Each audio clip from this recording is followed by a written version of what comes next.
Hi செல்லக்குட்டீஸ், ஒரு waste அட்டையில் scale and பென்னை use பண்ணிவிட்டு மேலேயும் கீழேயும் 1 சென்டிமீட்டர் சென்டரில் 5 சென்டிமீட்டரில் ட்ரா பண்ணிவிட்டு சிசர் யூஸ் பண்ணி கட் பண்ணிக்கோங்க. அதோட நம்ம சேனலை மறக்காமல் சப்ஸ்கிரைப் பண்ணுங்கள், லைக் பண்ணுங்கள், ஷேர் பண்ணுங்கள். அது மட்டும் இல்லாமல் உங்களோட ஃப்ரீ டைம்ஸ் நம்ம சேனலில் போய் விசிட் பண்ணுங்கள். நம்ம சேனலில் 0 பை காசில் கிராஃப்ட்ஸ் வீடியோ போட்டிருக்கோம். ஸோ மறக்காமல் எல்லா வீடியோமே பாருங்கள். கண்டிப்பாக உங்களுக்கு பிடிச்சிருக்கும். சப்ஸ்கிரைப் பண்ணி சப்போர்ட் பண்ணுங்கள் நம்ம சேனலுக்கு.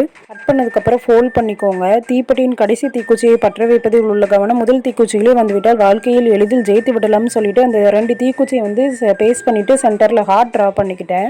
2 தீக்குச்சிக்கு கீழே வந்து ஒரு ஸ்லோகன் எழுதிக்கிட்டேன். நெக்ஸ்ட்டு அதை சுற்றி அந்த தீக்குச்சியை சுற்றி எல்லா பக்கமே ஹார்ட் வந்து பறக்கிற மாதிரி ஹார்ட்டை வந்து நிறையா இன்னும் ட்ரா பண்ணிக்கிட்டேன். எல்லாத்தையும் ட்ரா பண்ணதுக்கப்புறம் ஆல்ரெடி கட் பண்ணி வச்சுருந்த அந்த அட்டையில் வந்து கீழ்ப்பகுதியில் இதை வச்சு பேஸ்ட் பண்ணிக்கோங்க. கம் போட்டு மேல் பகுதியில் ஒரு tissue paper R waste paper வந்து பேஸ்ட் பண்ணிக்கோங்க. அப்புறம் எல்லாத்தையுமே வந்து கம் போட்டு பேஸ்ட் பண்ணதுக்கப்புறம் ஹார்ட்டை வச்சு செக்யூர் பண்ணிவிட்டு ஒரு மேட்ச் பாக்ஸோட ஸ்டிக்கும் மேட்ச் பாக்ஸையும் வச்சுட்டு நம்மளோட அழகான மேஜிக் ஃபயர் கார்டு ரெடி. இந்த வீடியோ பிடிச்சிருந்தா லைக் பண்ணுங்கள். தேங்க்யூ.